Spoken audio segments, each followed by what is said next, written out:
Okay, so right before class started, internet went out, then my other phone went out, and then I was trying to get it set up, and so it's been interesting this morning, but we are here. So we're ready to go. So Leah and I, like we said last class, we were talking about introducing some masters and kind of learning and copying masters.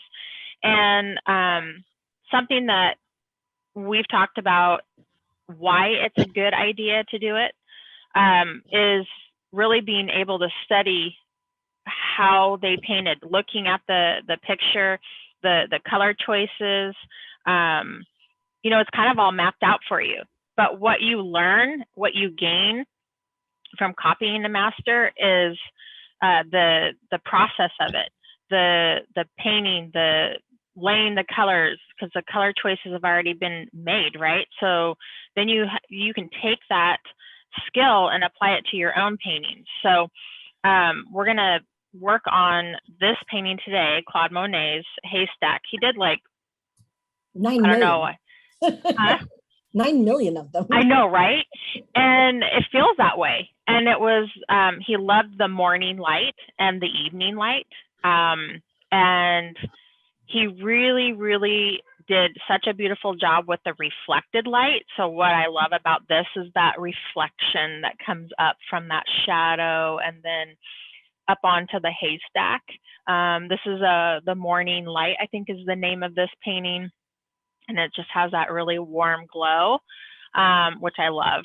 So also, I wanted to kind of show you or talk about the technique Claude Monet used in his Impressionism. It's broken color. And broken color is something that a lot of artists use within the Impressionism era and still today. So we have like blending, and I'll show you. So it's using very close to the same value of color. And so what Monet did is that instead of blending the colors, hopefully you can see this, I'll show you. He did what's called broken color. And so let's say I take 3 blues, same value. So I've got this blue, if you can see, then this kind of green, and then another blue. And blending, we would just kind of lightly blend them together. So you would see the gradation. With broken color, he would lay these colors next to each other. And so up close, you would see each stroke, but far away, it optically blended. And so it looked like it was all just together. Mm-hmm. And so that's what we're going to attempt with our pastels today. And also another local artist, I'll send you a picture of her work. She does something called open Impressionism. It's a little bit like what Monet did. I'm going to send you, let me wipe my hands off. Her name is Erin Hansen. She's actually from here in Oregon. And the open Impressionism here, and I'm going to send out her name. She does more of a broader stroke. Again, values are fairly close together, so you can see it if you zoom in on her tree. You can pick out maybe 3, 4 different colors, same value, broader strokes, but from a distance, they all kind of optically blend. So that's what is this open Impressionism, and she's very well known for that. Whereas Claude Monet was doing the same thing, just smaller. You wouldn't really see his brush strokes per se in his paintings, not like hers. But again, it's a technique. So your values are is close together, and you're putting these colors next to each other. Whereas she was doing, you know, broader strokes, larger strokes next to each other and blending that way. So just something to keep in mind.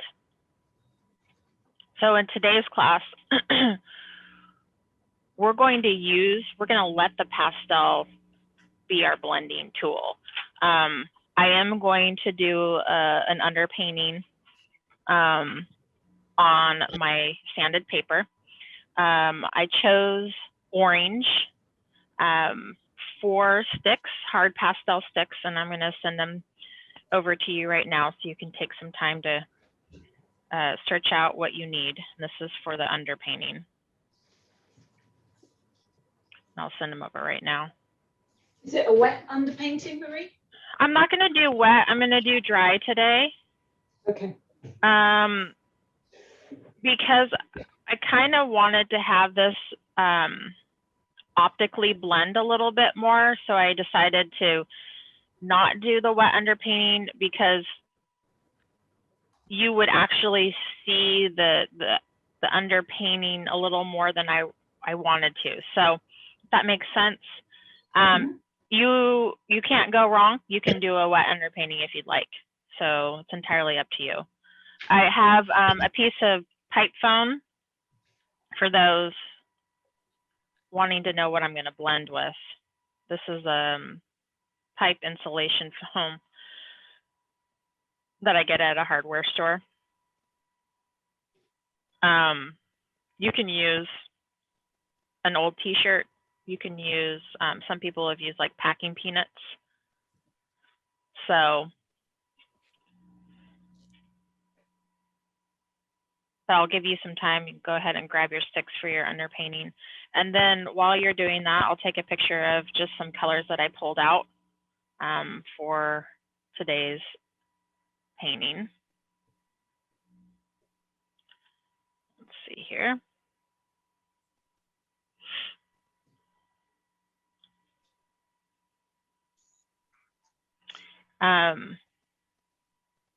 I kind of broke it out into sections, which I highly suggest, as you all know, when you're looking at your painting, getting ready to decide what you want to do, starting with what do you see underneath the top layers.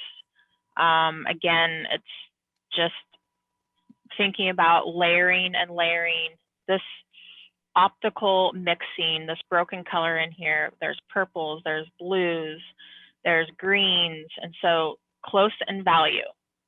Okay, again, as you're choosing your pastels right now, take a picture of them and turn them to black and white and see if you are picking or choosing the right values. Similar in value, right? It can be whatever color, it's just the value, the light and the dark. So thinking about that reflected light up here, I'm just giving you some time to pick out. In my palette at the very top, I kind of moved along. So that's going to be my back hill, the 4 sticks, moving to the right of that, the top layer. That's my larger haystack here. Then over to the left is going to be some color that I just pulled out for maybe some pop here and there if I need it. And then moving to the right in the middle, that row is the smaller haystack. Okay. To the right of that, where it's the purple, the blue, the green, and then maybe like a chartreuse green, I kind of chose that to come back into the hillside and down like here, this area, and then down into the foreground. The long row in the middle, again, is the foreground. And then the 3 at the very bottom are going to be for my sky. Just to start out. Of course, as you know, color is relative, so we get in here, I may need to adjust. but stop me if you have any questions in the middle. Today, we are laying color next to each other, using our sticks to kind of blend.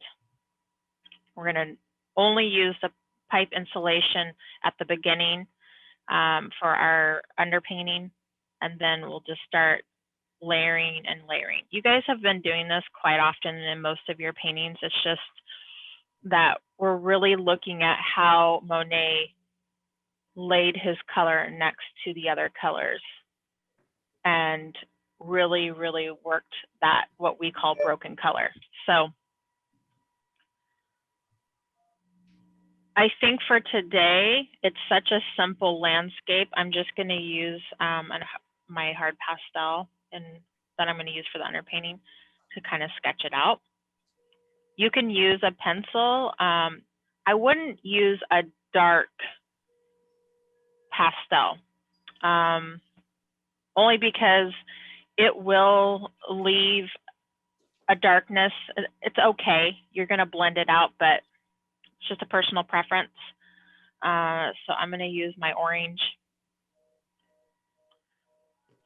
And I'm just going to come in and get the horizon.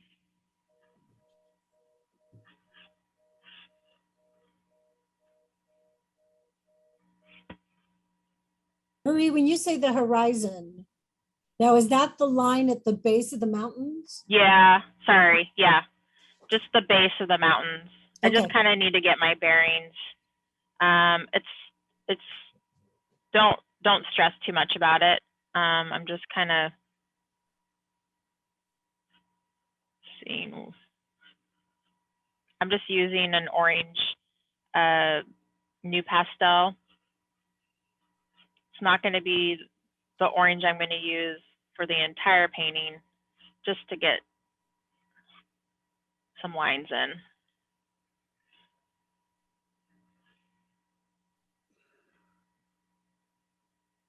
How do you take a black and white photo with your iPhone? Okay, so go ahead and screenshot, click on the picture and screenshot. Do you know how to do that with your phone?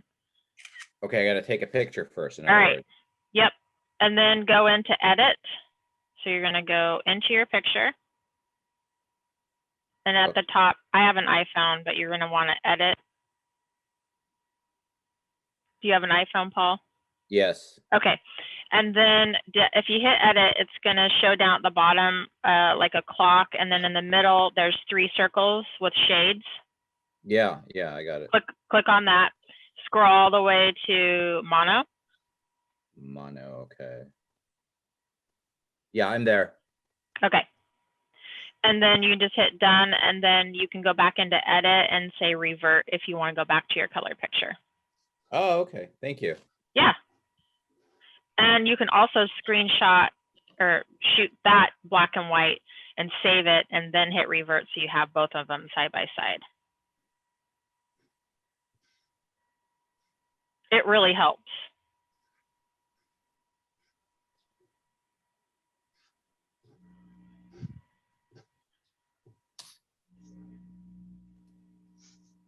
Let's come in. So, I mean, we have quite this angle, right? Because our sun coming in.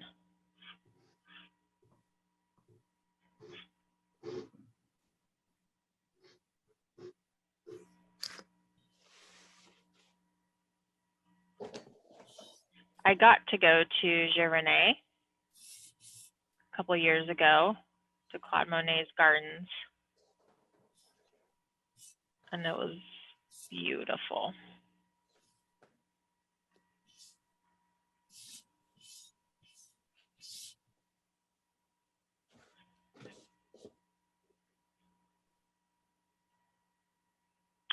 Okay, so I'm going to actually use this orange for the back hillside. I like this lovely glow that we have here. I think that's going to look nice as we layer.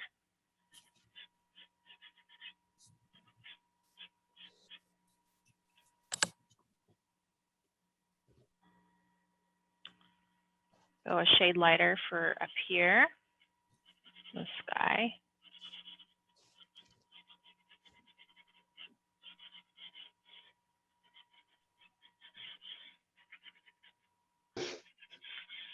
It's funny why he chose to do haystacks. I think there was like 30 some pictures, paintings he did of the haystacks. He just kept wanting, a lot of it was plein air, and then he would come into his studio and continue on. And he realized it is hard to capture that light.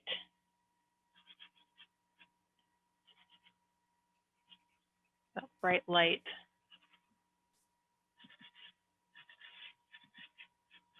I think that's why I like his work so much, is just the use of color. I absolutely love it.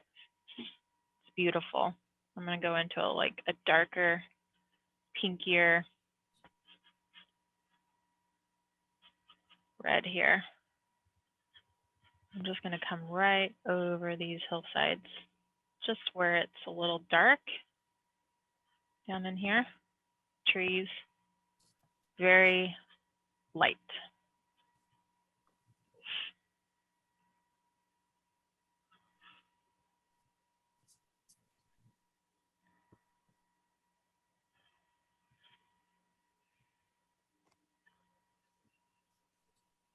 It was hard choosing which ones I wanted to paint, but this one had a lot of color, which is kind of the reason why I chose it, was of all the ways of really looking at what he did in this foreground. If any of you have seen it in person, it was absolutely amazing to see how he did this. Now, this was an oil,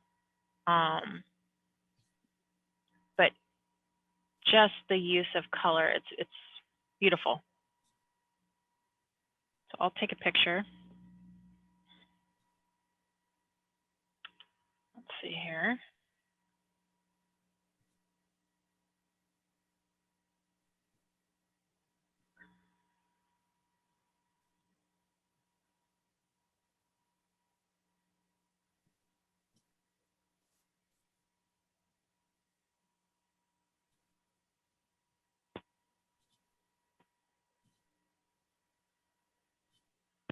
Kind of losing that.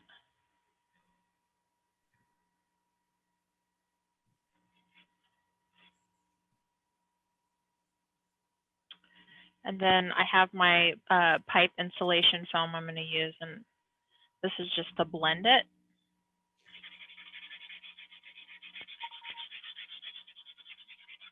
Saves your fingers. It's just going to push it right into the sanded paper. I do go in the direction of the hillside, up and down. It's just blurring it out. And then as we come back in with color, we'll define those, find the light in the haystack and all of that. This is just another way of toning.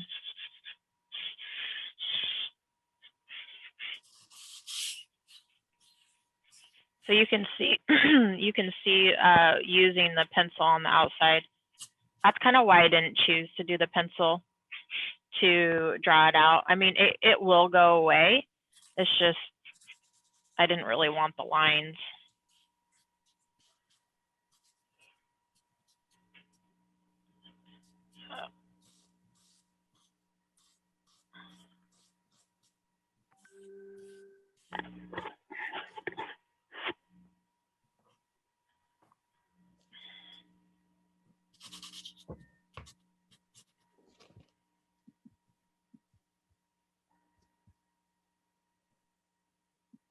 Then I'll wait. Go ahead and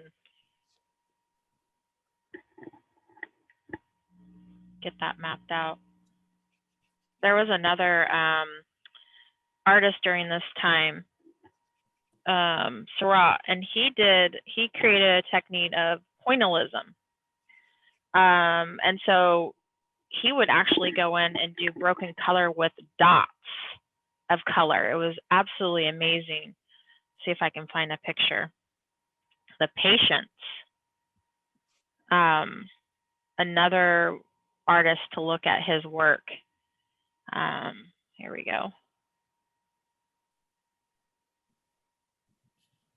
If you zoom in and look at his work, you can see all these little dots, but as you zoom out and you stand away, they all optically blend together. And that's really what we're trying to achieve with our broken color. A lot of squinting, standing back. So it may look a little busy up front, but then as you back away, you can look at it. It's amazing.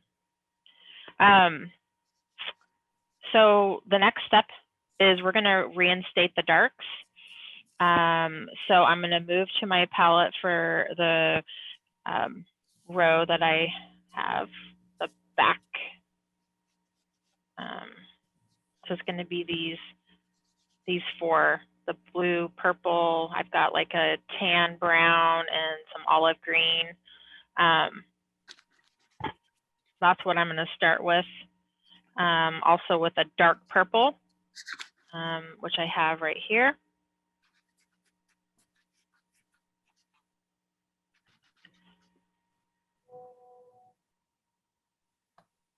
So I'm going to use these colors to come in and build up those darks in the back.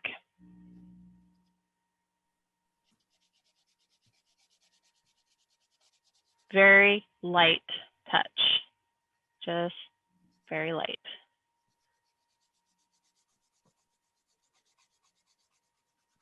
This is a soft pastel, so I have to be even lighter to the touch with this. It will just lay down a lot of color. And I'm just kind of squinting my eyes and looking at the darks. We aren't worried about detail at all. We're going to use our sticks to carve around those trees, those shrubs. I'm just carrying it off to the side. Yes, good job, Julia. Very nice.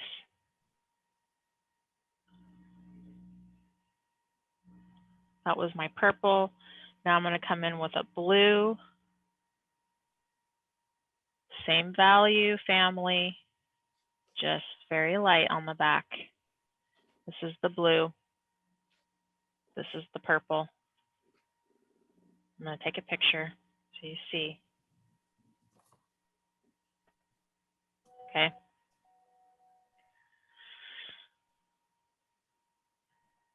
Again, just light, light, light.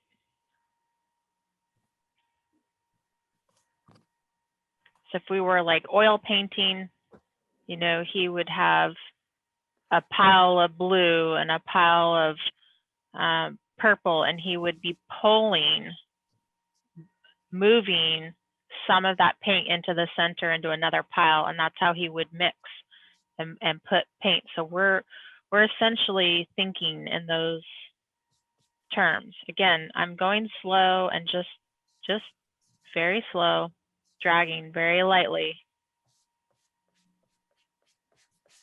And I'm thinking shade, right? The blue, I'm putting the blue to the shaded areas of these trees, but I'm not saying, I'm not carving out the tree. We're going to do that later. But I'm just thinking, okay, this is shadow. The blue is a cool color. I'm just going to add that down in here. Again, off to the side.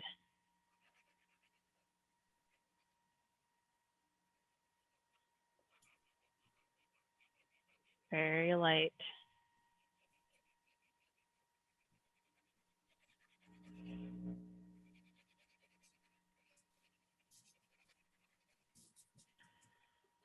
Now I'm going to do same value, but a green.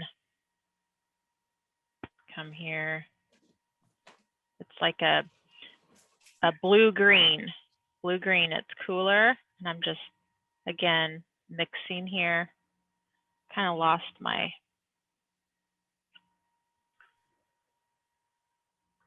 little haystack.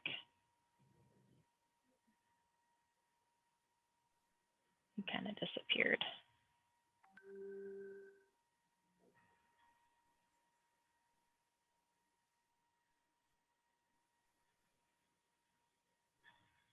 There he is. Okay, let me see. Good, Rash. Okay, so Rashmi, now you can take, if you have a blending tool, Yeah. and you can use your finger too, and blend. Now, one thing you want to be aware of is these shadows. Look at their angle. Take your pencil as we work. Okay? So if you hold your pencil like this, bring it over to here and look where it lands. Okay? So we're thinking cast shadow, cast shadow. So they're going to be the same, just like this, same angle, right? So it's going to be hitting to the where the sun is. So take your pencil, put your arms straight out, and see where it lands. I think your shadows below your haystacks, they're kind of going like this, which indicates that the sun is way up here, but really it's early morning. It's just coming over the hillside. So we want those angles. Okay? Yeah. Good job.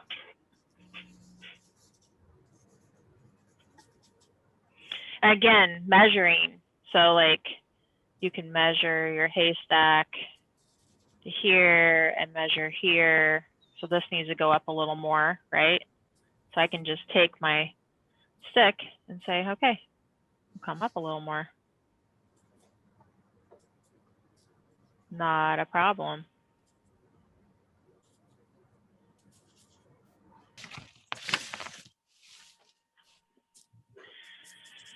Just like that.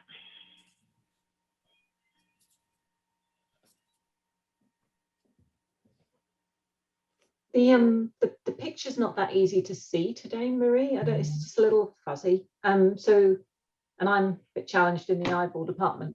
So, which color are you using on the top bit? Is that a green? It's here. Let me take a picture. Teal.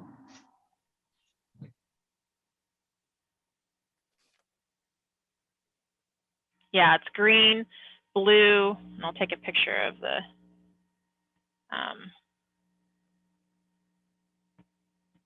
and then here's the green. I'll take a picture of it, all three of them for you. Thank you. That way you can see it.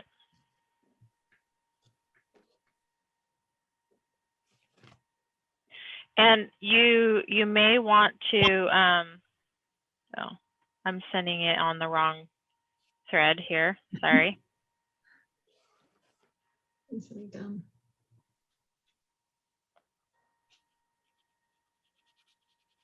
There you go.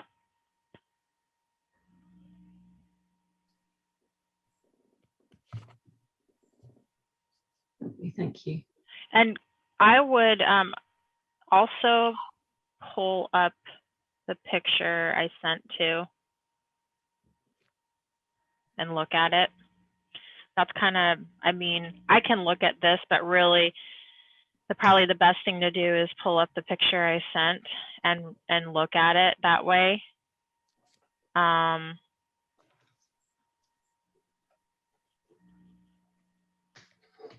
would be the best. And I'm just working my way across this back hill, and then I'm going to go to the sky and work the sky, and then from the sky work our way down. That's kind of the process. Lovely.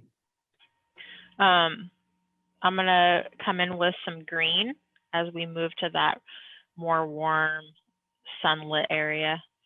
And it's just a new pastel. It's a chartreuse type green, and I'm just dragging it over. And I'll take a picture.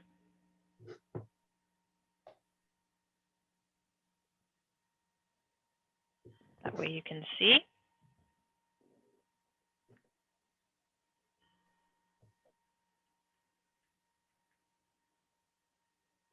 you go.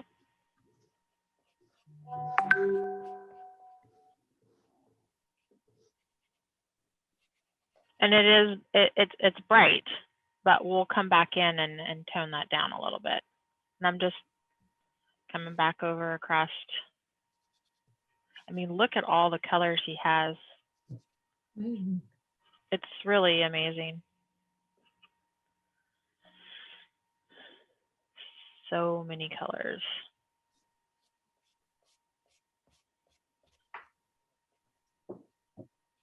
And this green will be a very good green as we come around these trees and define them more. But right now, we're still not at the detailed area. We're just getting color down.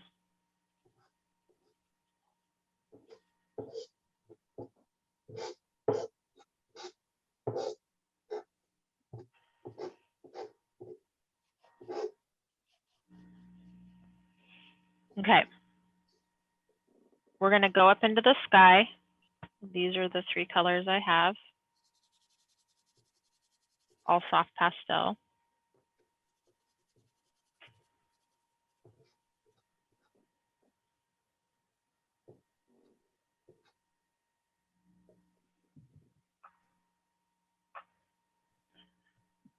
So I'm going to start out with my light blue and just scumble it over the orange. Very light.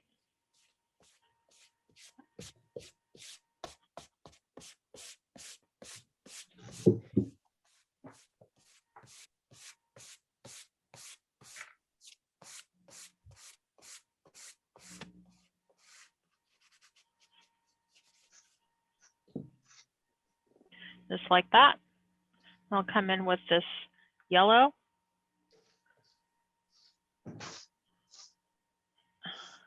Just gonna come right over.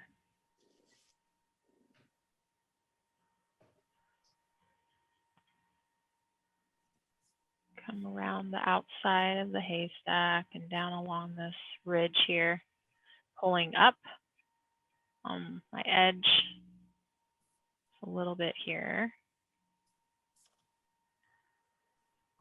It's got this really pretty morning glow, just a little bit as we move along.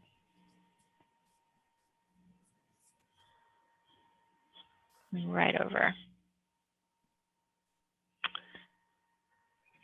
And I have this gray blue. I'm just going to come right over the top of that and just calm it down just a little bit.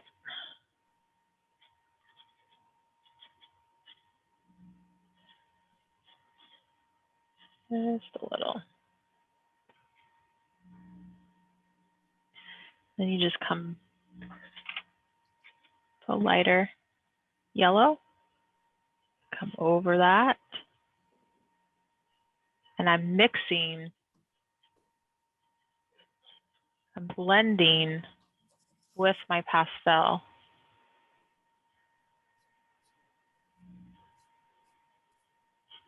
And it's okay to come over that hillside. I can come back over with my color.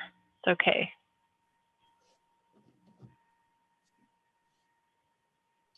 This light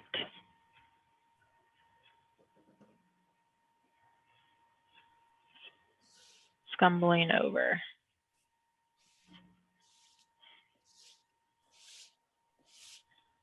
Just like that. I've had my last 3 pastels have had like big sky type of, and I don't want it. It just ends up that way, I think, because I'm not following directions properly. What about it you don't like? No, it had like a big sky property to it. Uh-huh. It just keeps ending up that way because just like it just goes up. Yep. Well, and one thing with pastels is with the blending and the sky, so you have to kind of decide, right, with the picture of what you're painting. Is it about the sky or is it about the land? the earth. Oh, okay. So last time was water, so this time we'll I guess. Yeah. So if you're thinking about that, and you're out taking pictures and you're thinking composition always, right? What story are you trying to tell? Are you trying to paint about the sky? Because if it is, then the sky needs to be majority of your picture. No, it's the strokes. I'm doing like this weird, like, whoosh, whoosh, like it's kind of a arc stroke. Okay, sure. So it's just how you're using the pastel. That's what it sounds like. Yeah. Yeah. So, no, that's you're learning, right? So very light with the soft pastels. It's just figuring out each brand is different, right? I'm glazing right now, which is I'm just very lightly coming over the yellows that I've laid down, and so you're learning the strokes of what your pastel. It's an extension of your arm. It's like if you had a paintbrush. You know, if you had a paintbrush and you were wanting to blend, then you're going to use your pastel just like you would with a paintbrush. So some of the pastels are square, some are round, some are really soft, some are medium. And so practice in seeing what mark making they make. I can, this is a Terry Ludwig, so it's square, it's got a nice edge, and I use it for different purposes. Now, my round unisons, they're still very soft, but I don't have the hard edge. So it's, you know, knowing what each pastel can do for you. So that's, and you're learning, right? As you go, you say, oh, I don't want that. You knew right away that's not what you want. So now you're using it to try to get the look, the way that you want it to look. And making sure your pastel is clean. Oh yeah, I've had problems with that too. So, and that's why you need to have the bottom. You need to have extra room where you can test out and make sure that it's clean. Marie? Yeah. For the sky, what is this third color? Is it the shade of green? It has a little bit of a green hue to it because it's early morning. So as you come to that light, right, it gets warmer. And oftentimes the blue from the upper atmosphere, as it moves down, it becomes more green. So you do want to use more of the green tones, very light. Just that's why I glazed over with that very light green, gray, blue, green. So good eye, yes. And I'll show you that color so you can see it. No, you sent it. I just wanted to confirm. Did you? Okay, you could see it. Okay, good. Yeah. It has a little bit of green, right? I'm just looking for a color similar. Exactly. Yep. Just a little bit of green. I'll send a picture over so you can kind of see. Okay. Yeah.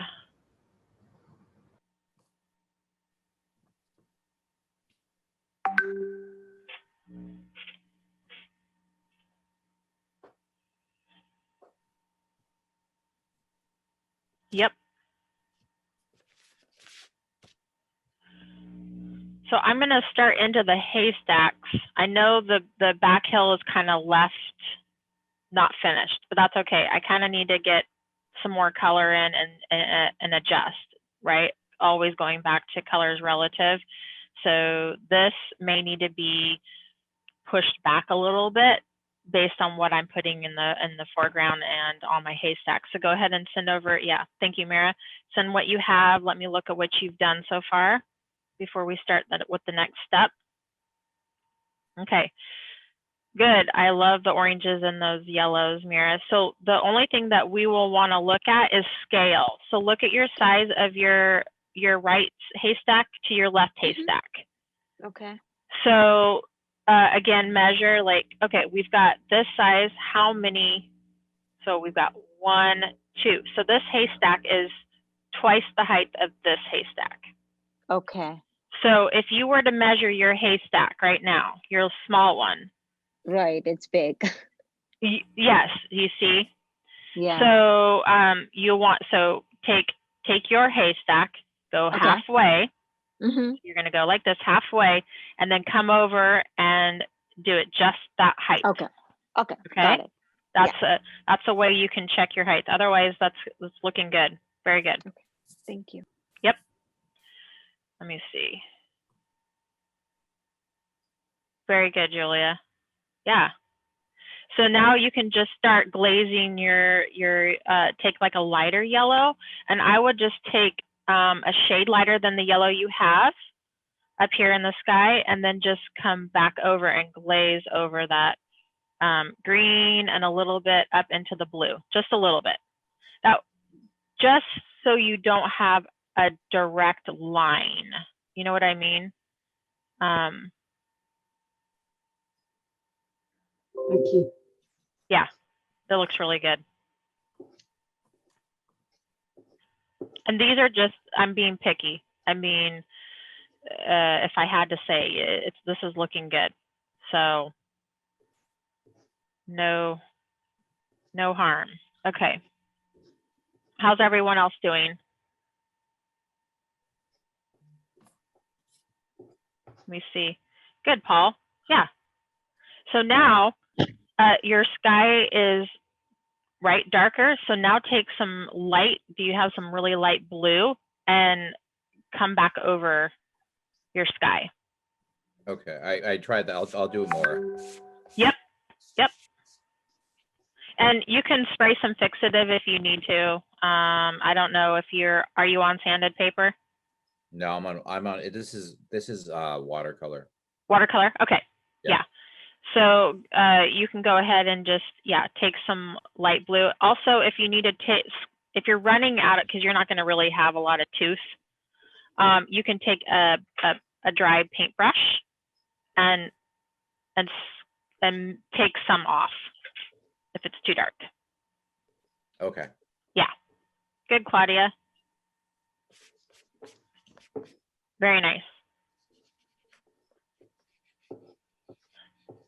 And we'll go ahead as we move in. Let me see.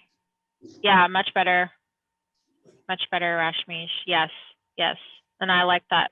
That's a really pretty periwinkle purple that you've got down in there. Very nice. So we're just using our sticks and blending. Be careful of your long line I was talking about with your yellow up here in the sky. And the way to break that up is just take some of your hillside color and come up into it, or take some of your light blue and just come over a little bit, break up that long line. I know you can see it, but it's actually really kind of orangey and then pale yellow, which is okay. We just don't want our eye to go straight to that middle line. But yeah, good job. Very good. Good, Jeannie. Good. I love the color. All the colors. And so, yeah, I mean, this is where we're going to go right into, you have the right idea with the colors, Jeannie, for the haystacks. We're going to come right in there with some purpley reds.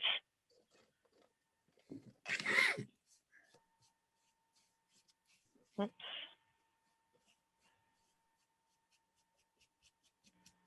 So we'll start in. I'm going to start bright, and then I'll layer on top. So it's kind of a bright red.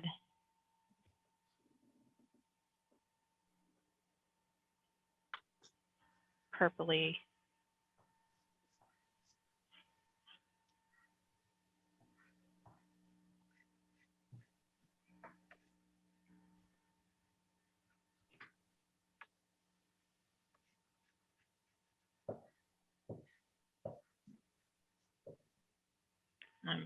I'll use some of that over here.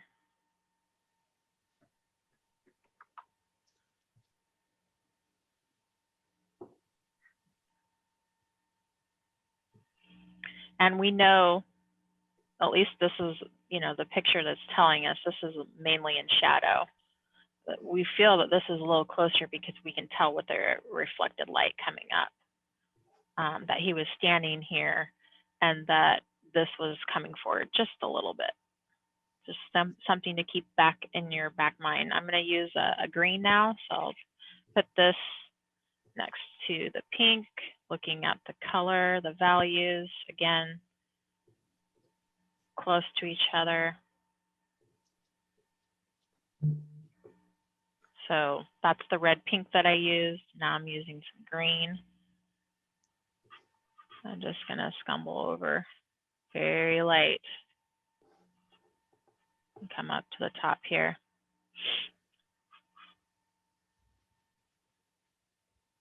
Take some and use that over here.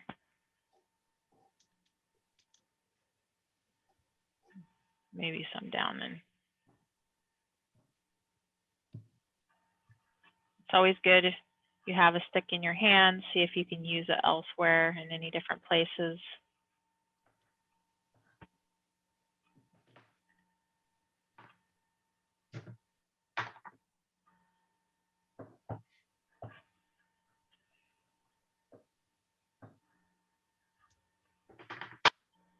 Okay. I'm going to come back in with some red violets.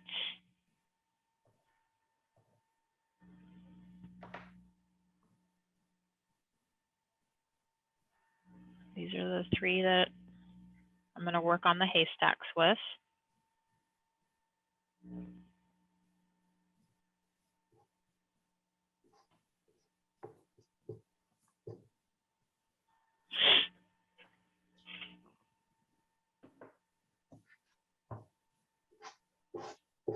Oops.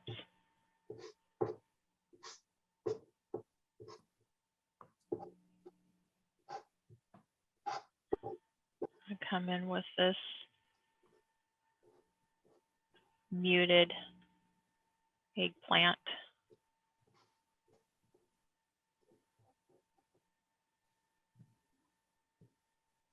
Just carving more into this haystack here.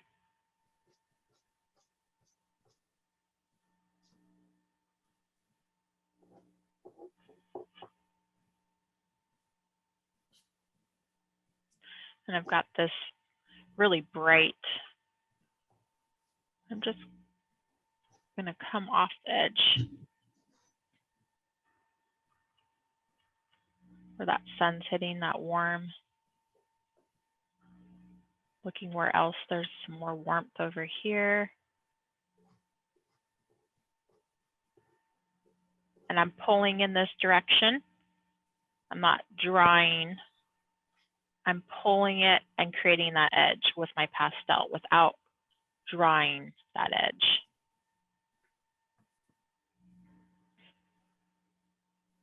Marie, when you're done with this color, can you take a picture of your painting? You bet. Thank you. You bet. Do that right now.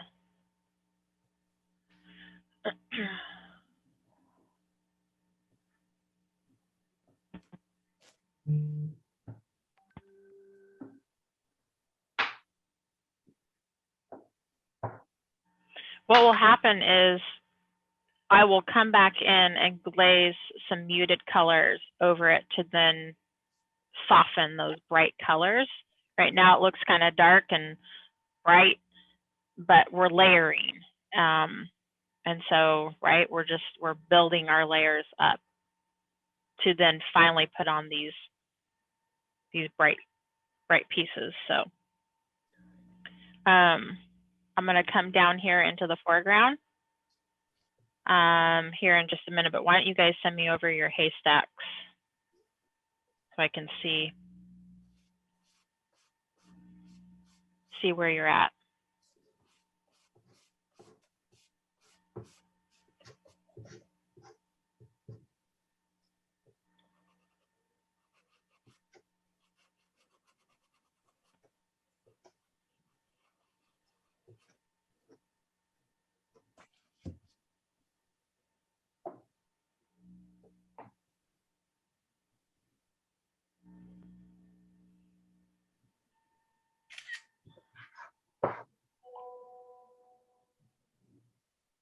Good. Good, Mira.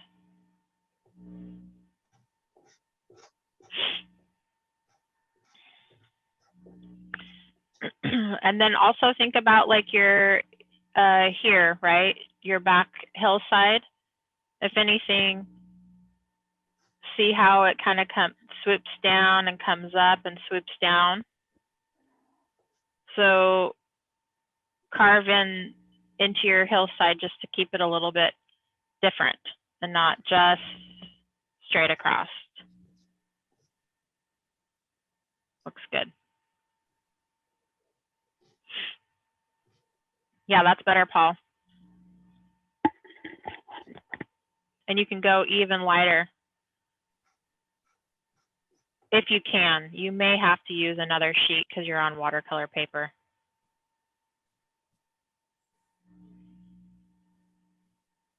I would get some clear gesso at least, and then you can put that over your watercolor paper to create some sanded paper.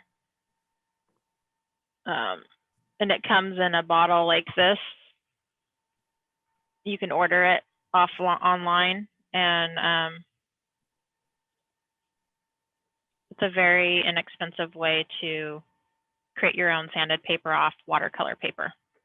You just brush it right over it, let it dry. It doesn't take but maybe 5 minutes. Just because with watercolor, it's okay. It's just you're not going to be able to get very many layers. So it's either that or you're going to want to get the UArt paper, the UArt sanded paper. Yeah. Okay. It just makes it too hard. You're just not going to be able to layer. So, okay, Rosh, yes, okay. The hillside, very nice. Good. And the haystacks. So just come into the haystacks. We're going to come in with a little bit more building up the colors, right? And into the foreground. So that's a lot better, yeah, scale-wise. Good job. Okay. How did he get so many colors at that time? I mean, I'm just thinking, we have so many colors. I'm just imagining. How many colors? Yeah, I mean, he had such a vision at that time. I know. Mm-hmm. It's amazing, isn't it? Yeah. And that's why, I mean, it's little strokes. Yeah. He used a paintbrush, but very little strokes. So we're trying to do that with our pastel. Mm-hmm. Okay, and layering colors within each other to optically mix. It's not an easy thing. This is why it's good to copy masters. That looks good, Julia. Because you're really looking in. I mean, he's already painted it, right? It's not we're not working from a photograph. It's a painting. He's already worked out the composition, the lights and darks, the colors, everything. So we're really now zooming in and looking at all of these colors that he's put in here. And it gets overwhelming, but you have to think about what are you trying to achieve? Mm-hmm. Okay. And so we're using small strokes with our colors and layering. And it's not easy. We're challenging ourselves here. This is a muted pink. I'm just gonna, again, I'm using small strokes, like I said. I may have to use some fixative. This is 500 grit. And so it doesn't let me, it's not gonna let me layer like I want to. I'm gonna come in with some bright blue, and I'll show you the colors I have set out for.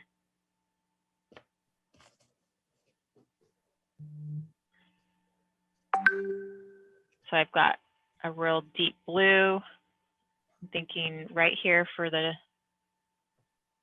my shadowed area, my cast shadow. A little bit back in here. Some over here.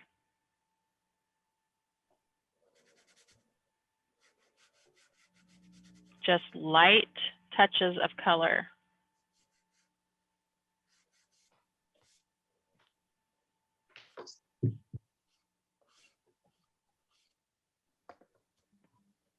Okay, now I'm using a brighter purple.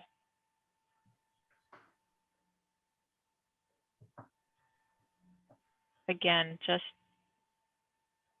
little marks. And take a picture.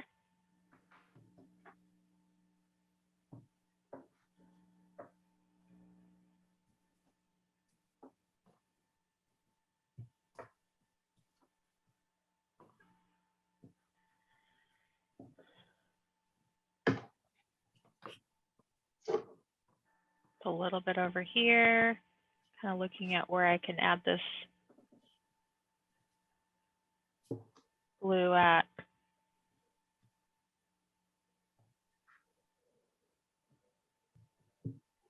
Come down in here. I mean, this is where you look at all over his painting. You say, okay, where is this blue at? And you just, it's everywhere.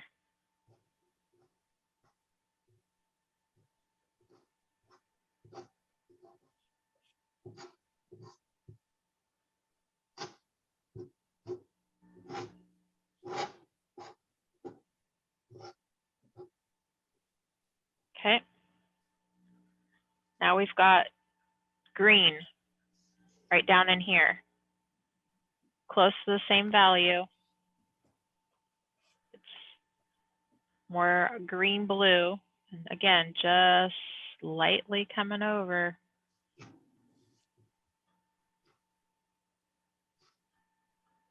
Just a little bit.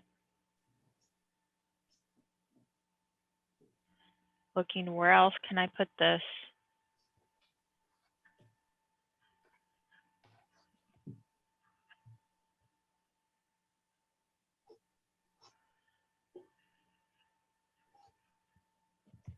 A little bit over here. Some up in here.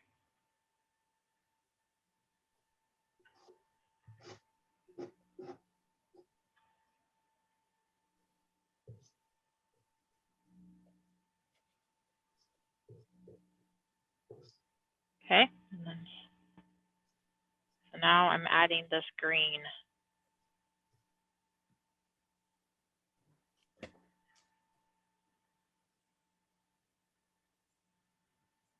It's like a blue-green. Oops. That's not what I wanted.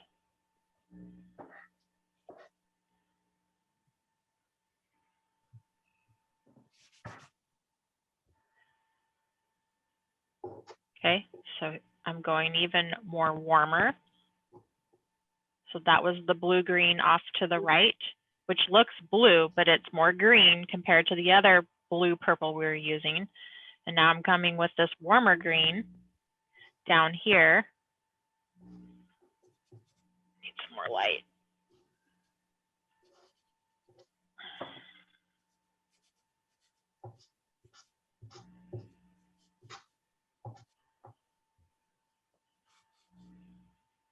This right in here.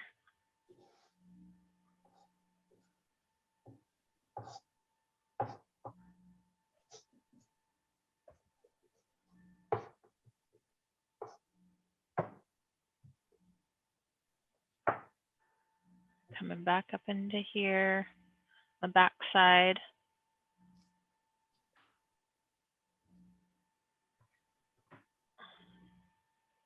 A little bit out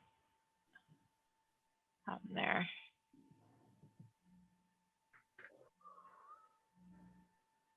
And his brush strokes, they almost look like they're just going like this, like little hash marks all along this way. So in order to do that with your pastel, you would use the edge just like this, or you can turn your hand and kind of drag it this way. So it's kind of indicating the direction of his paintbrush.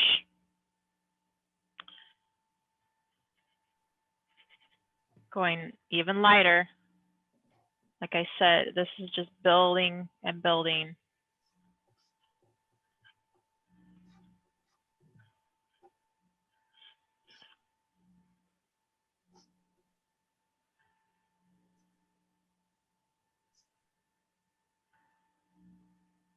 I'm just kind of looking to see where else I've got these greens.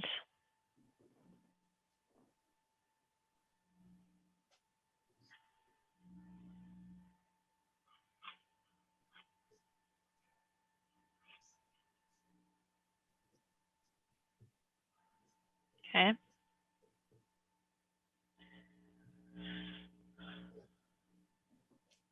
We've got some more purple right in here, even a shade lighter.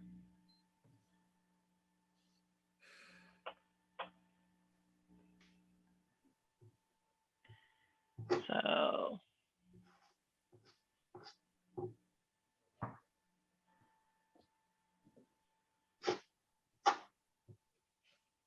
cool blue right up into here, right?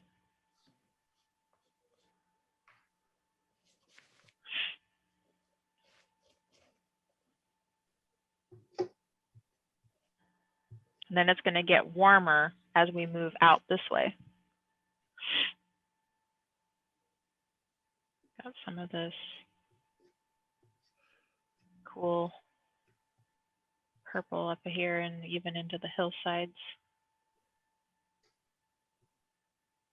right?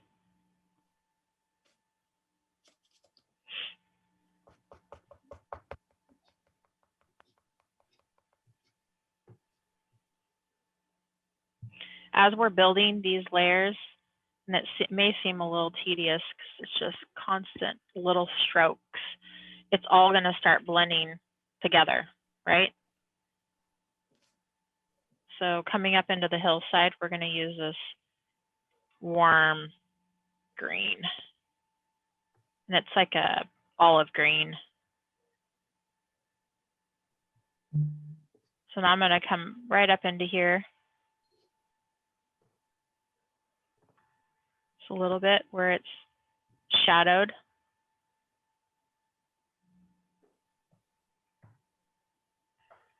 Kind of need to add some of my trees back in. So I'm going to use a new pastel. It's a dark blue green.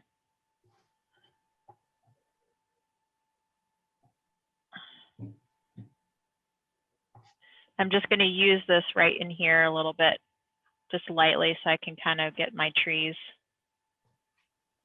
I kind of lost those, so I can carve around them with that brighter green.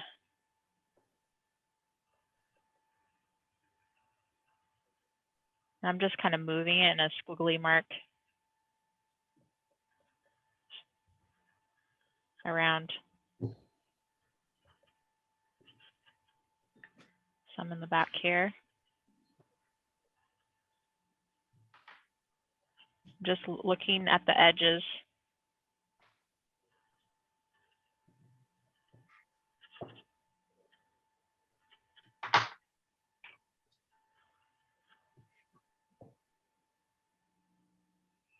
Just looking at the edges.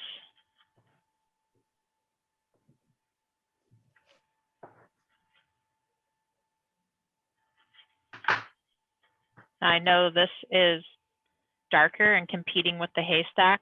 So what I'll have to do is come in with a lighter muted color, like a purple, which is okay.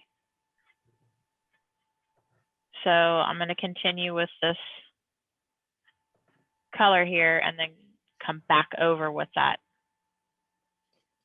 muted.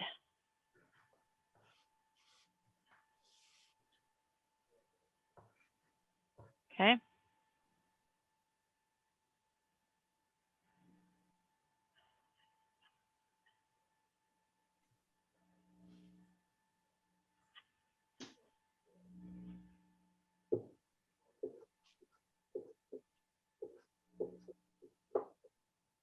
making sure the base, my mountain is hitting in the right spot.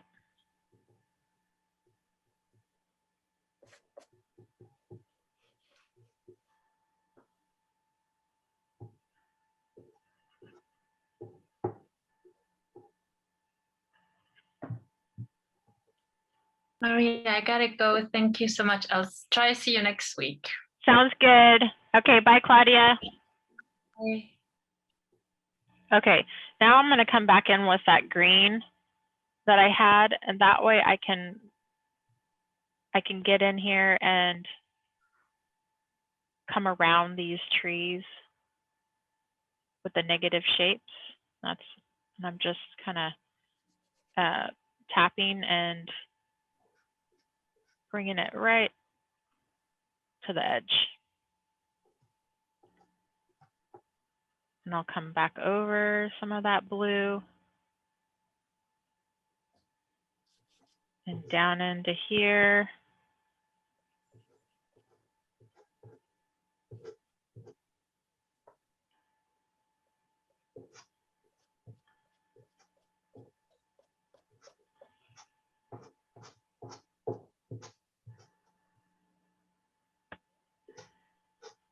Back and forth. It's a lot of back and forth. Very light.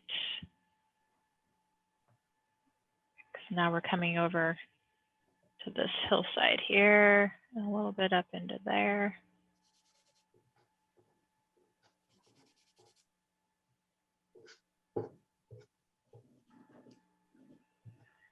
Got some of this green down in here. Even up into this haystack. And it's lighter. We'll put in the real light lights. But again, we're building our layers. Okay. So take a picture of what I did with this green.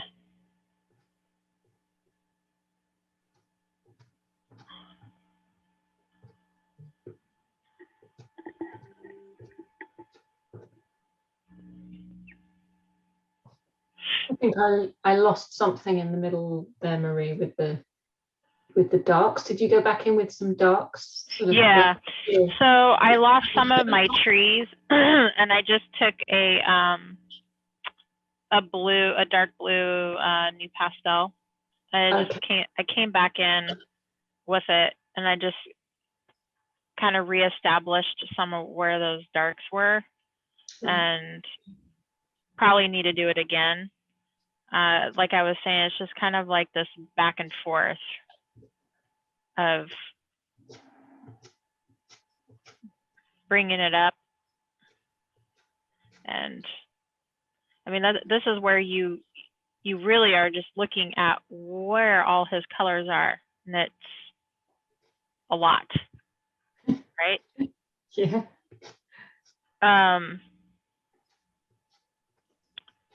So yeah, I did. Yes, I did. I came back in because I lost some of my trees, and it's probably when my daughter came in to show me all her new shopping that just arrived. Of course. Look, I've got a pencil case. Yes. Yeah. And I know this may seem tedious, but it's going to help you with your paintings going forward, thinking about all the color, and really paying attention to that value. Like I've always said, you can come in with your values and paint. I mean, look at our haystacks. They're like red, and we know that they're not truly red. Hay's not red, right? But it's that reflected light. And I think that was something that Monet just was fascinated with, is this color. This is a muted purple red. I'm just gonna come over that tops of those hills in the back feel like they're a little warmer and need some of that purple coming down.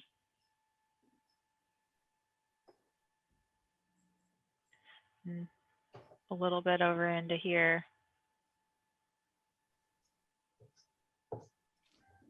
And down.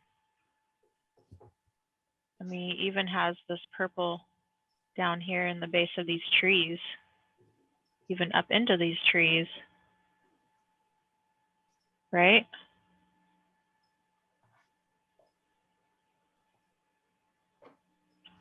Even over here, these distant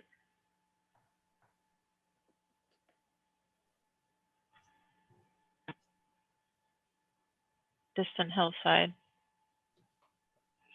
He even has like this bright purple, and I know this seems strange, but I feel like that might be a little too bright.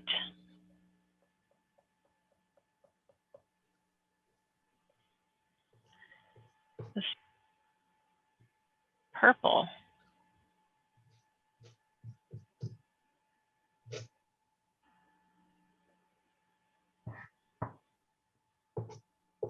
It's just amazing.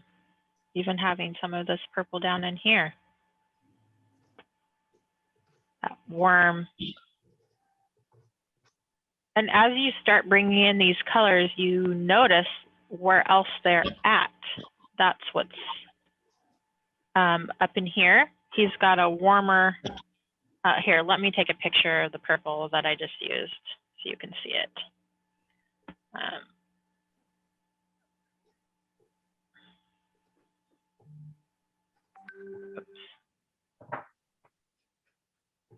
And it wasn't until I actually started laying down that purple up on the back hillside that I noticed he had even a lighter down here. So that's what I love about this.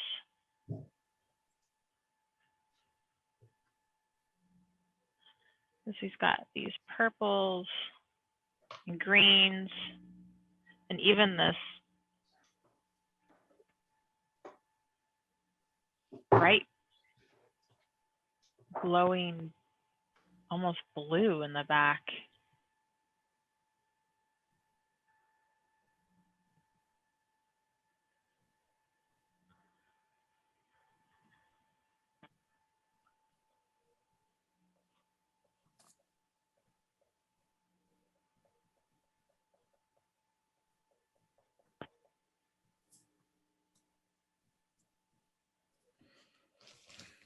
So see that?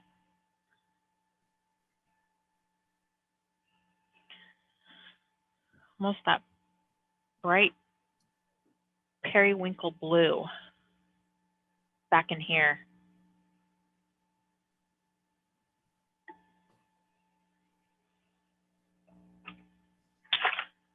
And he's got, let's see here, this warmer muted purple.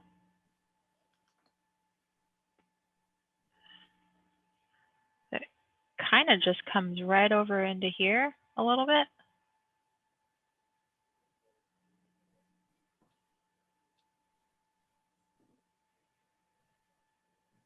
Right?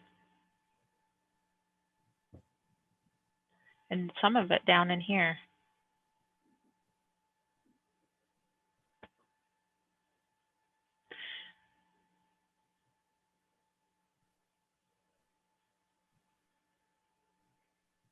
And over here.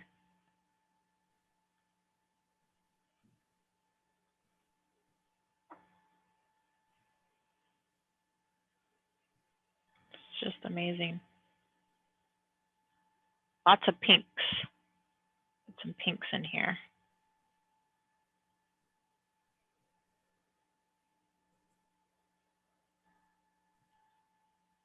I'll take a break once you guys send over where you're at so I can look and see.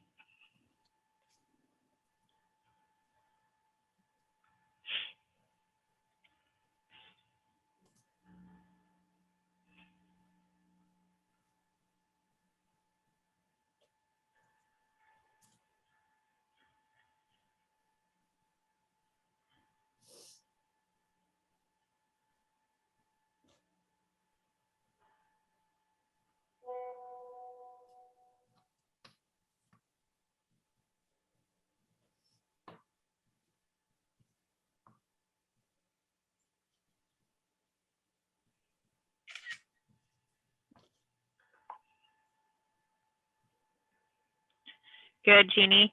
You can even take that lovely blue purple that you have out in your shadow and throw it up behind that small haystack. Ah, I see. Yeah, yeah.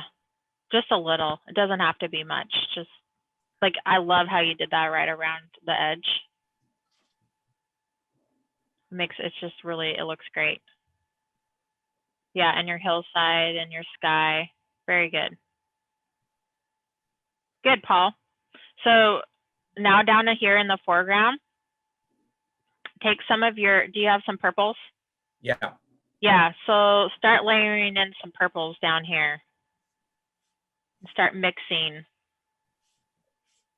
Because it's kind of looking more green in your picture to me. No, yeah, it definitely, it looks viridian green. Yeah, yeah. Yeah, go ahead and then bring up like that really light green that you have kind of in the sky. You can touch that at the base here between your haystacks a little bit. And then bring in some more of those blues and purples down into the grass, to the field.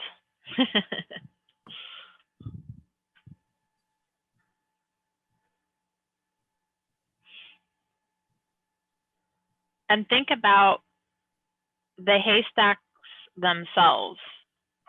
They're really like this. They've got this like top almost on them. And then they had this base. Okay. Yeah, I just added a shadow. Yeah. And so even though it may not necessarily look like that, but we do know that's how the haystacks were. Like, I've got another picture that he did, if you can see. So see the triangle top, and then here's the bottom piece. So just think about this as you're applying it to these, even though it may not, you may not see this line across the top piece. Just keep that in mind. There, it is there. So shape-wise, when we're drawing it out, there's this little bit of light change right here with those hay coming out over the edge. Just kind of like this, where you have it coming over the edge a little bit. You're not drawing every piece of hay, but it's there.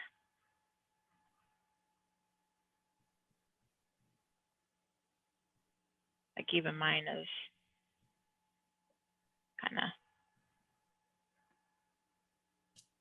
needing some.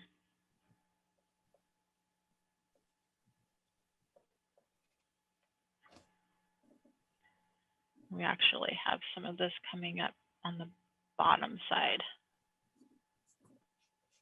This golden color.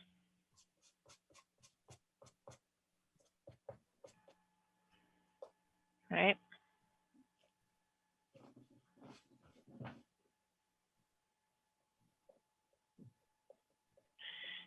Even up in here.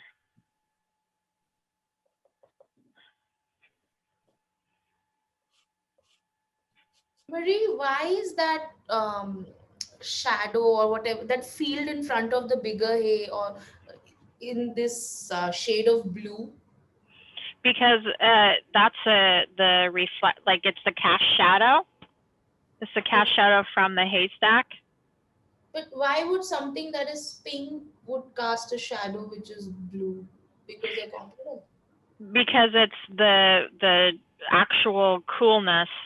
So like if you had, look, here's another haystack.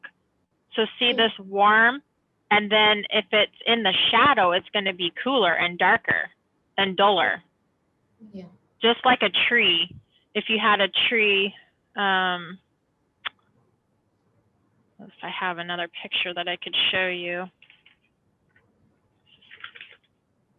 But shadows are usually dark, right? I mean, if I am like any of us are standing or any object, the shadow will just be dark, right? Correct. Usually the shadow is the darker color of the actual. So like if you had a tree cast shadow of the sand, you wouldn't do the tree a green cast shadow. You would do a darker value of the sand itself. Yeah. Yeah, that's one thing we can work on is shadows. And how to paint them correctly, because they are they're tricky, because you do want to tend to paint them. It gets skewed in the actual picture when you take it, and it's because it's showing a really dark color. But you know, if you were standing there in a like in the field, you would if you were standing in this field, you know that this right here is going to be the reflected light. So it's cooler, but it's brighter. But as you move out away from it, you're having more of that color getting darker, and then it's blending into, oh, this is cooler because it's closer. And then as it's moving away, it's becoming warmer and warmer, more sunlight's hitting it. Still in the shadow, but more sunlight's hitting it. He chose to paint these colors. Okay. But the value is telling you it's in shadow. You can choose whatever color you want. Yeah. I'm not saying that every shadow is going to be blue. No, I'm not saying that. Yes. Yeah, it's just that you have to know that it's darker because it's a cast shadow. That's why. Okay. So that's the beauty of painting, is you can choose whatever color you want as long as the value is correct. And that is a cooler, lighter color with a reflecting light up onto here. And then as you move, it gets darker and more saturated as you move out here. Yeah. As a matter of fact, he even has the lighter green, right? Yeah. You can see right in here. I mean, there's just so much color in this cast shadow.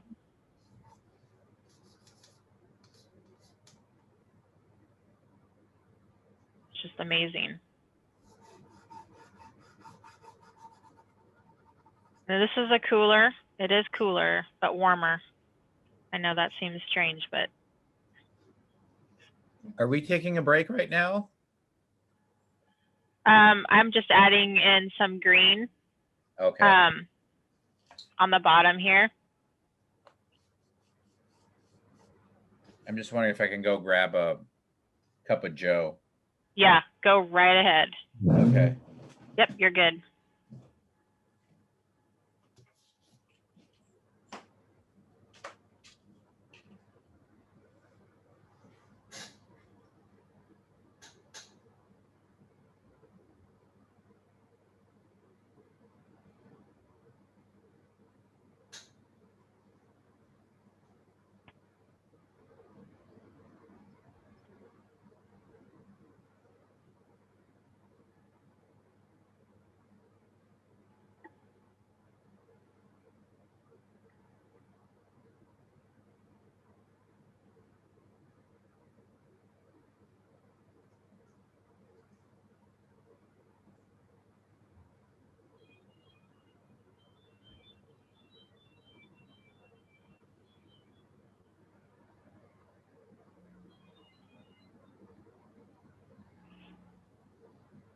I'm just going to add some pink down in the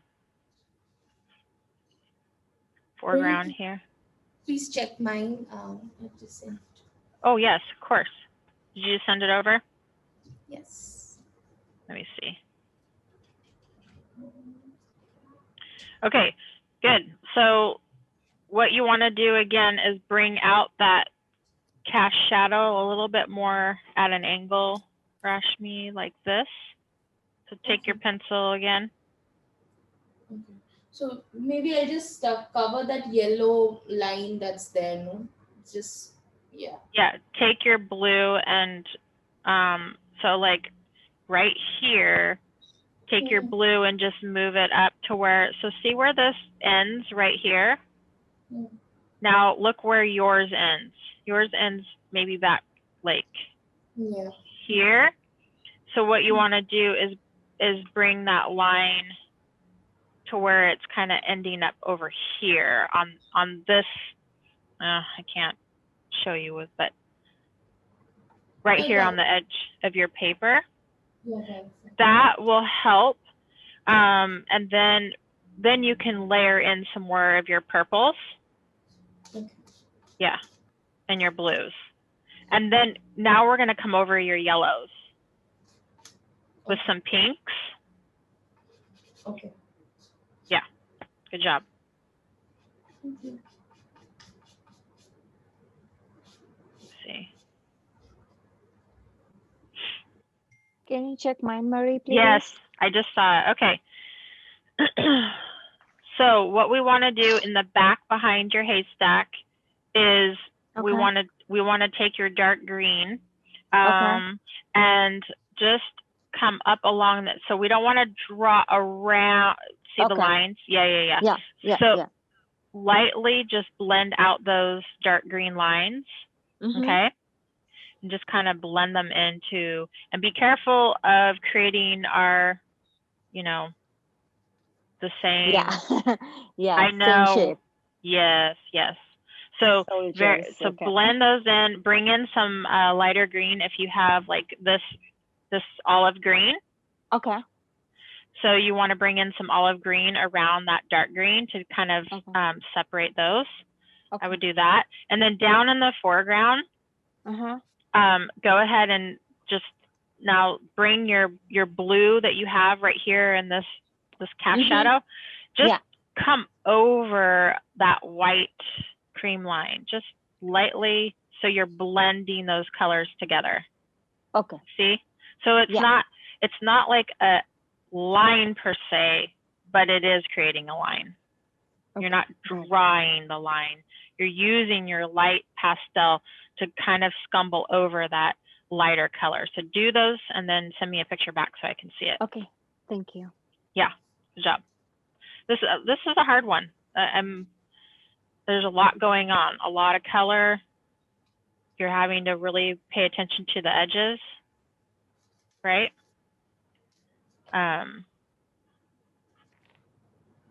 So, and I may have to spray this.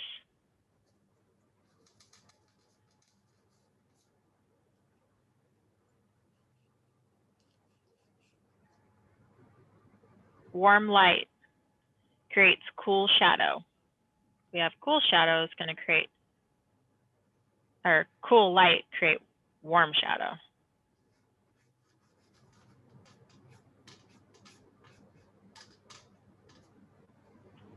This almost has like this rusty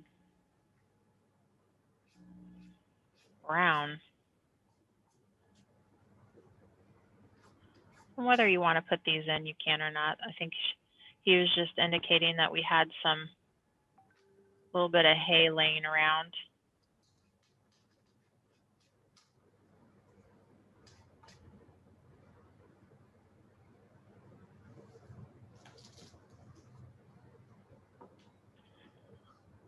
Let me see.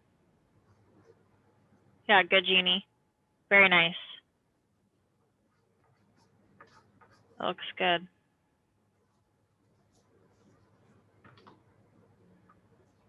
So you're getting close to where you can add in just these bits of lights, right? Like you already kind of like, it looks really great up in your trees, in your hillside, you know, where you use those bright yellow, golden colors. So now just kind of look through your painting and see where those hit. Good, Julia. Yeah. Love it. Again, When you start looking, you start seeing colours everywhere. There's so much color, right? Amazing. It is amazing. I love It it. is. I know. I agree. It's fascinating how much color is in here. And just trying to, yeah, get that.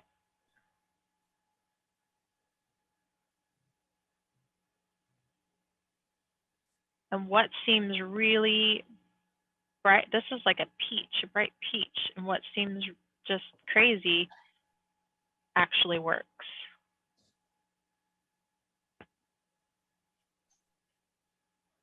I've got some over here on this.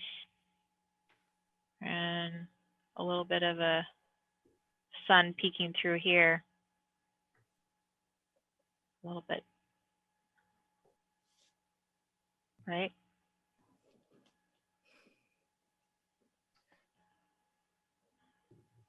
And actually has some lighter colors in there. And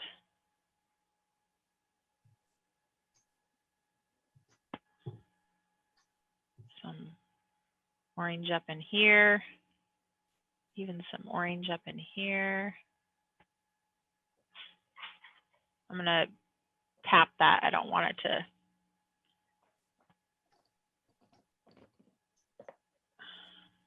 interfere.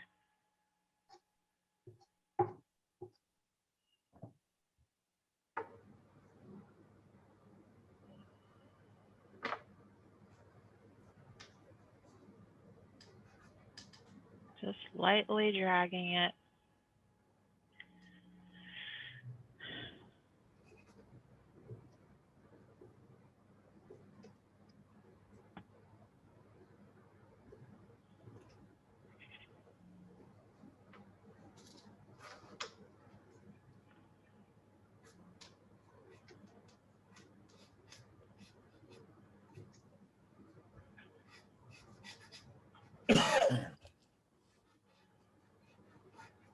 Without drawing a line. That's the key. Using your pastel to have that illusion of this cast shadow. And he's just using these colors right, just little bits here and there. Let's see. Too dark.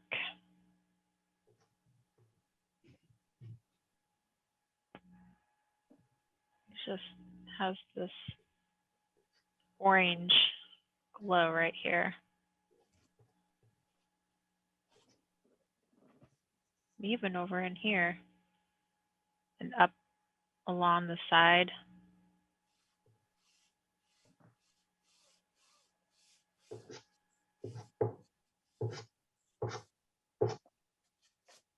Down in here. Look at this orange, light orange. Working its way out.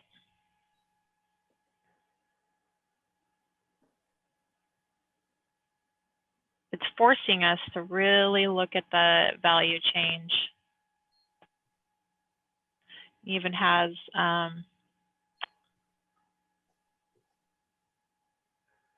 shadow in here.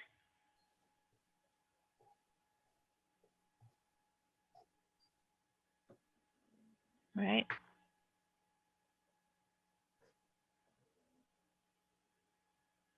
This was just amazing.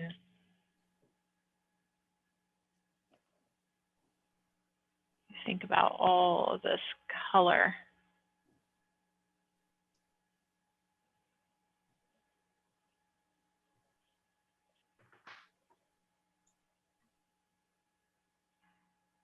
And even that bright yellow.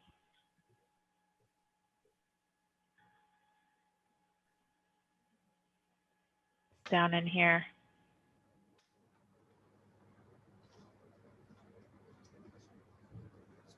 You're training your eye to see where you can use these colors.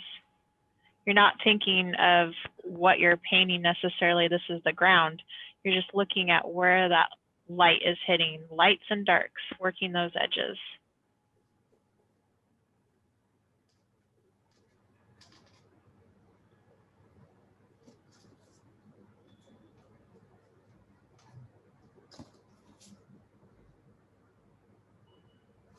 And I mean, just the lightest touch, because it blends.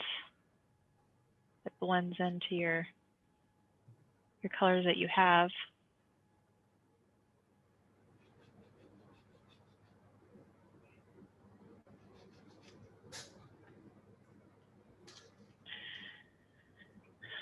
I'm going to switch to this golden color here, and I'll take a picture of it.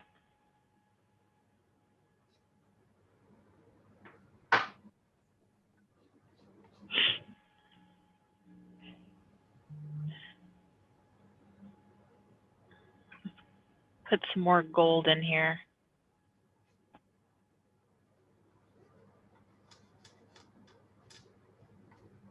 Kind of lost it.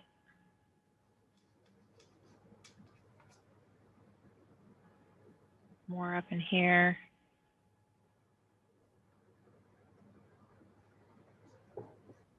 Even down in here.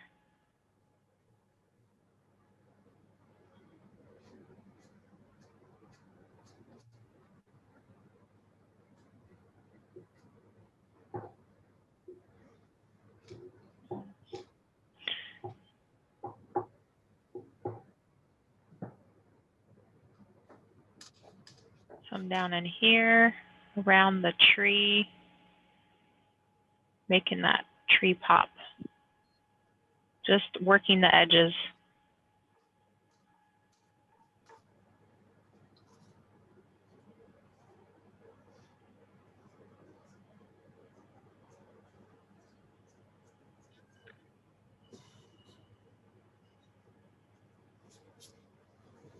Bring some over here. Look at those strokes.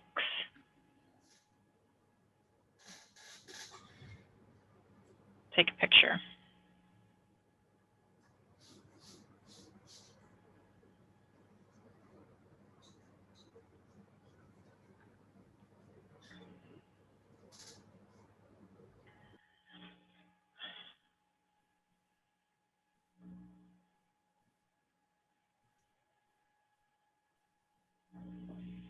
And there's still more. I mean, like you can just keep going.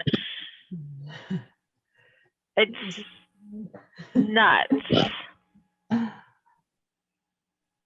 It's completely insane.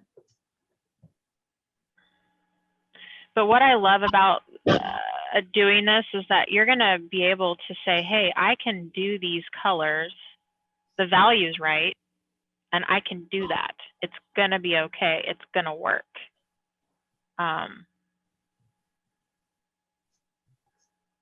Because it's dark enough.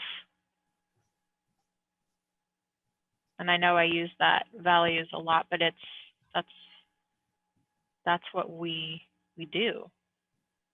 That's how it sets it apart, how we can see distance, our aerial perspective, right?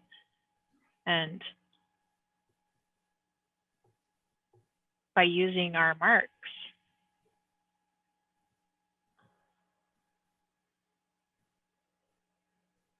And it's all about that, just bringing in color here, right along our edges.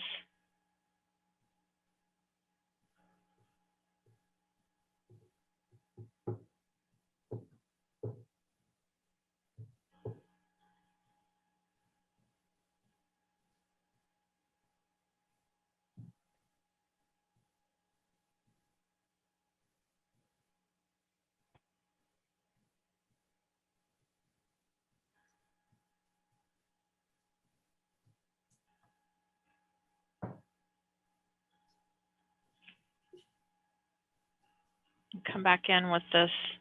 I may have to spray it. I keep saying that, but I feel like I'm getting to where I'm going to have to.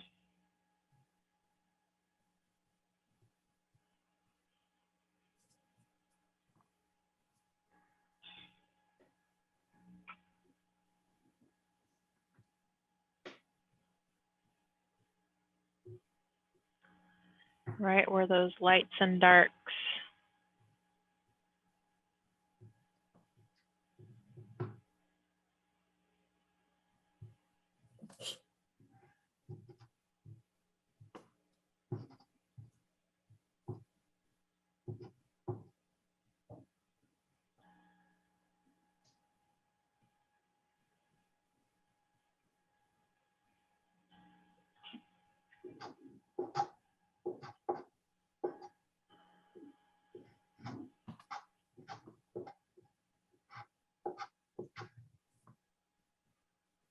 Now I'm just following along the edges here and cutting in around the hillside.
Almost like let's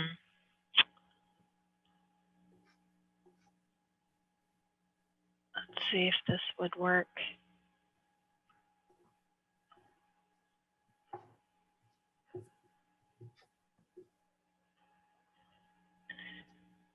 Here at the top.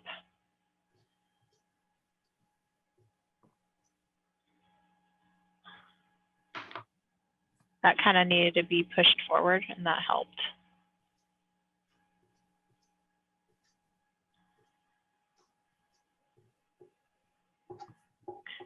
And this one's really more in shadow, and I have it too dark, and so I'm just kind of adding glazing over the top of it with this purple, and then I'll come back with that brighter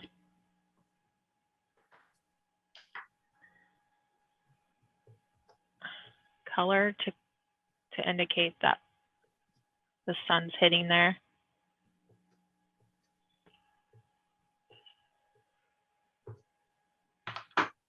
Just by marks. Same over here.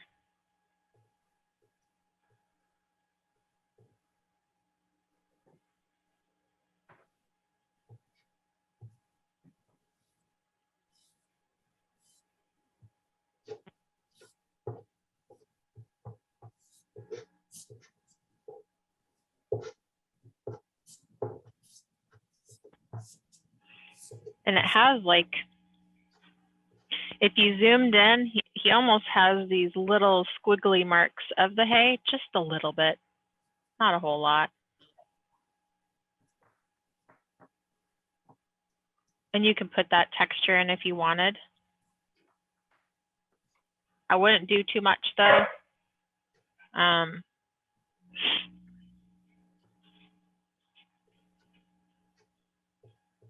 I don't know if I have like a really light purple. Let's see, he's got some purple up in here. I'm just rolling my pastel kind of like this. I mean, this is detail stuff if you want to do it. You don't have to.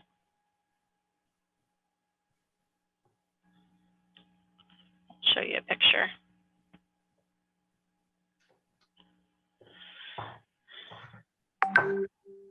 But far away, it's not as noticeable.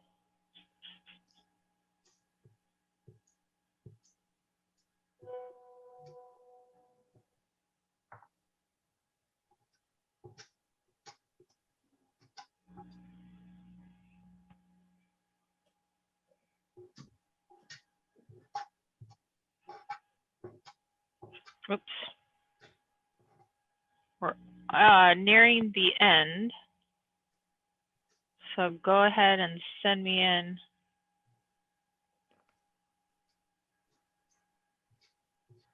What you have.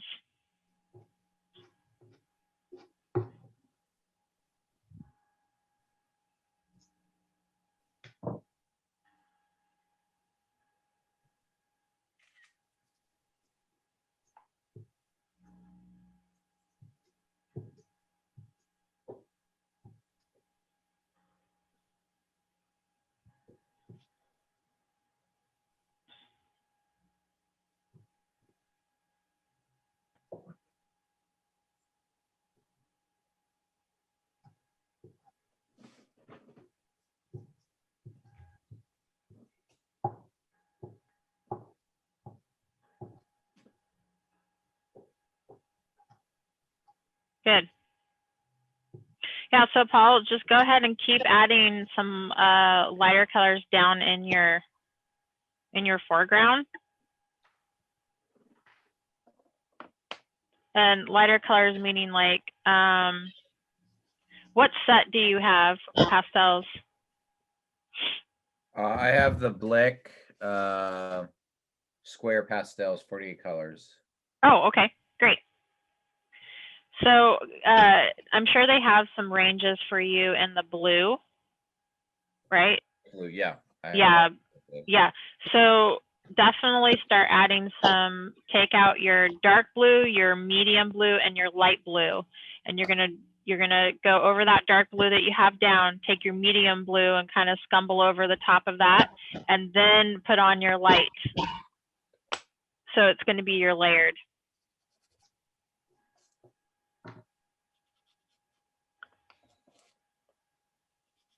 Good. Yes, Rashmi, that's better where you fixed your shadow. Yeah, much better. And now over with your yellow on this side, take some of that peach that you have on your haystack and scumble it over that.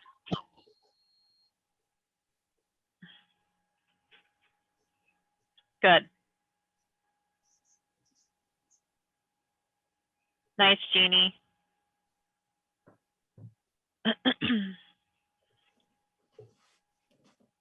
Yeah, I love your foreground and your trees. Very nice. Let's see. Yeah, much better, Mira. Yeah, much better in your trees in the back. Thank And you. the lighter parts above the trees, I would take some of that really pretty purple that you've got down in here. Okay. I would take that and put it and put a little bit over that. Okay. Up here in those light areas. Okay. What it will do is it's competing with your foreground a little bit. So it's like Okay. you want it to recede in the back. So remember, it gets bluer. Okay. And so right now it's reading a little too light, and then it's competing with down here. So we just want to push that back a little bit. Okay. Thanks. Yeah, no, that looks good. This is a hard one, you guys. It's why it's really important to really copy masters, because they've figured out what they needed to do. Now you're just coming in and trying to replicate that, right? And I mean, it's a lot. It's a lot of, I mean, if you really are looking at all these edges, right? Like right in here, look at all of these colors. It's a lot. So I highly encourage you to come and keep working these edges with the colors. Do it again. Practice. I might do this one again too. There's a whole bunch of other haystack paintings he's done. Try another one and see what you can do, learning what you did today. And you know, I kind of lost my edge here. And so and then you learn your own mark making, right? coming in and doing these edges with the new pastel, or you want to bring your tree and make that edge a little bit darker. And that's how you do it. So you come back in and around. So keep going. Next Sunday, that looks good. Yes, good job, you guys. Next Sunday, I will be gone, but the following Sunday we'll have class. I'll select a haystack from a field. Yeah, nice, Julia. Very nice. Good. Keep going. And then we'll take what we learned in this class with all the colors, and we'll work a haystack painting of our own. So I encourage you through the week, and if you have some time, do some more Monet's paintings. Really look at his brush strokes and the amount of color that he puts into the painting. We're going to work this technique in our next class. So not this next Sunday, but the following, which will be the 22nd. So No class next week? no class next Sunday, but it will be the following, the 22nd, and that we'll do I'll find a haystack out in the field that we can apply what we did in this class to it. Yeah, good. I like that, Rashmi. That looks much better. You kind of toned down that yellow. Yeah. Yeah, it was competing with your sky. So keep applying the color, just small, just with your pastel, just small marks. Okay. Good job. Keep sending your pictures over if you need any help. I can help you out. So, It's and gonna take 20 minutes just to put all these chalks away. you what? It's gonna take 20 minutes just to put all the colors away.